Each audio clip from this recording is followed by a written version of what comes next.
It's been a long day for me. It's been a really freaking long day, but I'm back home and I haven't read the new One Punch Man chapter. Well, I kind of did read it. I was like halfway through because if you guys remember in my One Punch Man season 3 video I made I think it was about a week ago now, I actually pinned my comment saying I would try to get, the chapter review slash chapter breakdown out tomorrow or today, or well, today back then, but I ended up not putting out the video because I was really, really freaking tired and I had a lot of stuff to do. But, I kind of decided let me not finish the chapter and, let me read the rest on the day I'm actually going to, release the video. And today is the day I'm going to be releasing the video. And I'll be completely honest, this chapter was actually pretty good. I was expecting this chapter to be like a huge step down from, God, Saitama, Blast, all that amazing stuff with Tatsumaki versus Orochi and all of that crazy stuff. And this chapter was actually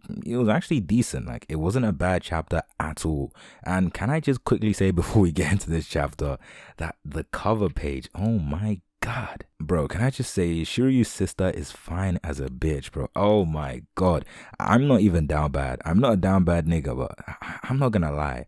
When a girl is as fine as this, I just have to. But anyway, enough of me, drooling over, this nigga's sister. Let's just get into the damn video. Now, this chapter actually starts off with Shiryu and his sister, just talking, just brother and sister, just idle chat. And afterwards, Shiryu actually says he wants to become a hero after seeing Saitama, save him against Goketsu and drove him to, have this idea of becoming a hero.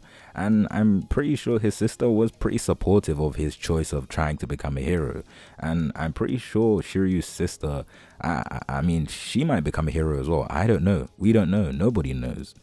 But I feel like Shiryu being a hero is definitely a good step for him because, Shiryu before used to be kind of a dickhead. Like, nobody really liked him. He was just kind of annoying. I'm pretty sure we can all agree before, Saitama saved him against Goketsu, he was really freaking annoying. But now that, Saitama has showed him, what true strength is, he actually wants to try and achieve that strength and become a hero himself. But as we all know, Saitama's strength is not natural, but let's just see what Shiryu does in the future. Now, after this, we actually shift over to the battlefield on the surface. Now, the heroes, they're all celebrating. They're kind of celebrating. They're just kind of, just taking a step back from the action a little bit because they have finally defeated Orochi and Psychos. And Tatsumaki, as we can see, she's really on the edge. Like, she was really pushed in this battle, which just supports my point that Tatsumaki probably isn't as strong as many people try to make her out to be. But Tatsumaki, regardless, is a really strong character. But we can see that she was really pushed to the edge, in her fight against Psychos. Now, after this, Tatsumaki can actually kind of sense that Blast is nearby, which is kind of interesting because, I mean, Tatsumaki is a Esper, so it's pretty understandable that, she could sense, kind of a different type of power, similar to Blast's power. So it's not really surprising she could sense Blast, but it's still pretty cool that, she realizes this is Blast's power. Now, after this, we actually shift back to Homeless Emperor versus Zombie Man and, Child Emperor and Am I Mask. Now, Homeless Emperor, I must say, in this chapter, he went off. Like, he was really freaking strong in this chapter. And this chapter actually changed my whole perspective on how strong Homeless Emperor actually is. Homeless Emperor in this chapter was just wrecking shit. Like, he was crazy in this chapter, and he even stated that he had to kind of hold back when he was underground against Zombie Man because he didn't want everything to cave in on himself, which, I mean, it's pretty understandable considering how destructive Homeless Emperor is. Well, after this chapter, we finally see how destructive this man actually is. Now, we actually see Am I Mask going to try and hit Homeless Emperor, but we see Black S come in and actually immobilize Am I Mask, which is pretty impressive because, like, Am I Mask is not weak in any way. Am I Mask is definitely a very strong hero. I would actually say Am I Mask is easily in the S-class heroes, but he kind of wants to stay in the A-class to kind of be a gatekeeper on who he sees fit to, go into S-class and, stay in the realms of the, top A-class heroes, which I mean it's understandable, but I mean I personally think he should go to S class because he is pretty freaking strong.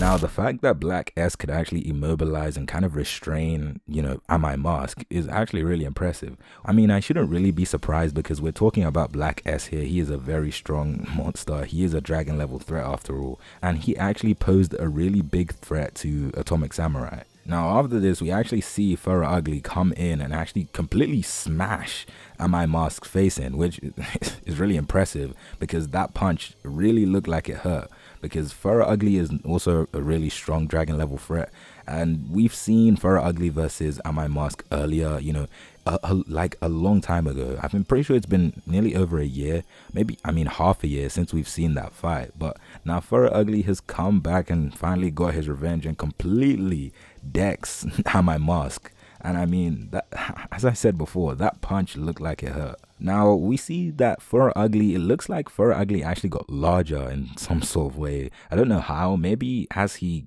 you know, gets more confident and gets happier. Well, I mean, in this case, he is pretty happy that he gets to embarrass Am I Mask, but I'm pretty sure as he, you know, gets his momentum going, he actually gets bigger. Or maybe I'm just mistaken and he was always just really big. But moving on, we see that Homeless Emperor actually attempts to completely destroy Child Emperor, Furra Ugly, and Zombie Man all at once. And we see that Blast actually comes in and saves Child Emperor. And I'm pretty sure he saves Zombie Man as well, but at the same time, I kind of think he didn't because Zombie Man can always regenerate. But moving on, we see, you know, Gums come up and cause problems for Pig God. We all know like Pig God and Gums are gonna eventually have their, you know, own separate fight again, kind of like a round 2 to what happened before. And we actually see that Homeless Emperor, we see this page of Homeless Emperor completely destroying part of the landscape. I mean, that attack was really fucking hard.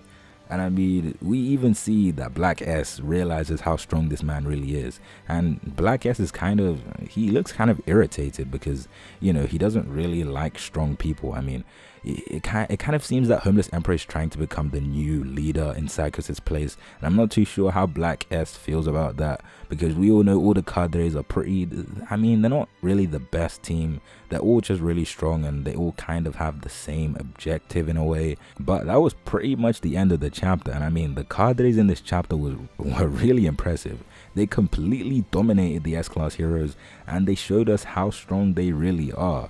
And I mean, it was pretty expected from the Cadres because I mean, these guys are pretty much the top of the Monster Association, just below Psychos and Orochi. And now that Psychos and Orochi are gone, I mean, they're pretty much at the top, you know, the top of the Monster Association looks like. And I'm pretty sure the only people that can really beat these guys right now is probably Saitama because Tatsumaki is really weak. And I mean, as we saw before, she was pushed to the very edge and pushed to her limit. And I'm not too sure if she's able to handle like 4 because Gums came in. 4 Cadres at once. And I mean, we can always see Blast come in and completely destroy these guys and Saitama as well, but I doubt Blast will come in and, you know, fight these guys because as we all know, Blast doesn't really care about this kind of stuff. I mean, he does, but at the same time, he only appears when a god level threat is, you know, near. And I mean, he did appear when God appeared as well, so it makes sense as to why he appeared in this arc of, you know, One Punch Man. And I mean, that's pretty much the end of this video. I mean, this chapter was really good, as I said before, and I'm hoping the next chapter will be even better than the one we got today. I mean, the one I read today, the one we got last week. But that's pretty much it. And if you like the video, make sure you leave a like and subscribe if you're new to the channel. And apart from that, I will see you in my next video.